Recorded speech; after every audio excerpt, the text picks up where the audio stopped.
It's always important to familiarise yourself with a new circuit before attempting to ride fast. This is like a dream, eh? Yeah, overcrossed. Also this corner is strange, eh? Yeah. Difficult. Bear in mind, a track will change in character with every single day.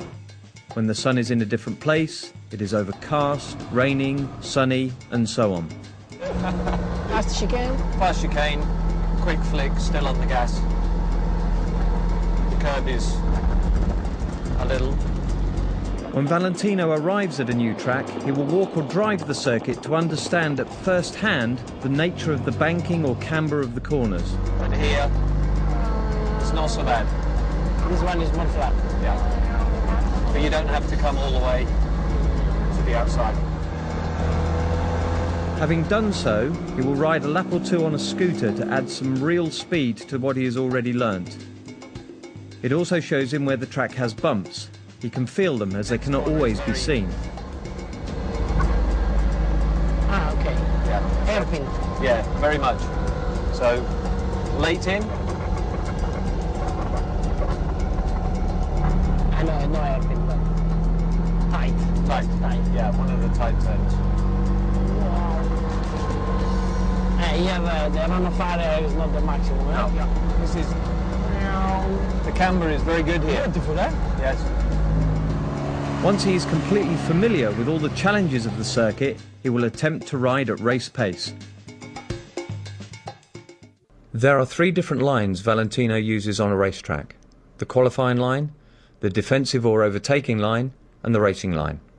Each one of these lines has advantages and disadvantages for racing.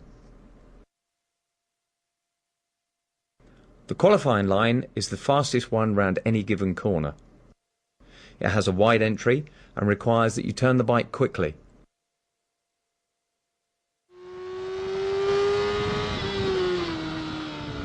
As a result, you can get back on the throttle very early. It is the classic in slow, out fast line that all racers should use.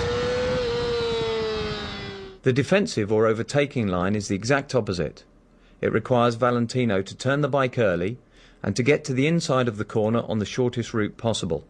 This means he can enter the corner with a much higher speed, but will not be able to get on the throttle as quickly and will lose speed on the exit of the corner. It is the fast in, slow out, and strangely enough, it is the natural but incorrect line novice racers start to use when they decide to try and go faster. The racing line is a compromise of the other 2 lines. It is not as quick as the qualifying line, nor as slow as the defensive line.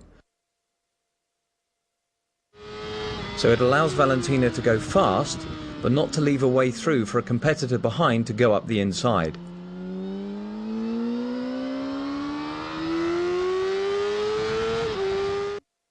The front brake is the tool Valentino uses to set his speed for the corner.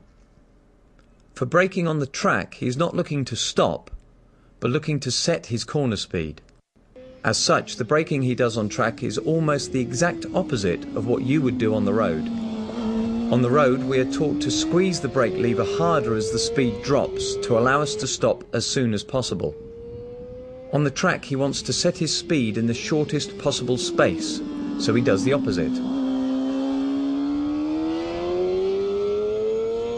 The first part of his braking is light, then followed by very, very hard braking, and then the brake is trailed off into the corner. This effectively does 2 things. It shortens the distance needed to set the corner entry speed, and it allows him to move his braking point closer to the corner, therefore allowing him to be on full gas for longer before the corner. This technique was developed by Supermoto racers, but it can also be used to good effect on a race bike on the track too. However, like Supermoto, it only really helps in tight corners, like slow hairpins. Getting the rear wheel to turn slower than the front wheel makes the back of the bike step out on the approach to the corner. This allows Valentino to set the bike up earlier for the exit of the corner by having it pointing towards the exit sooner. Using the rear brake for this technique is a tool to keep the rear wheel turning slower than the front. Most of this slowing down is done with engine braking, and the rear brake is just used to stop the rear wheel speed from catching up and matching the engine speed. Valentino is not trying to lock the wheel, as this will send his bike out of control, as it stops the biggest gyro effect from keeping the bike stable. Jumping too hard on the rear brake will only lock the rear wheel and cause an uncontrollable skid.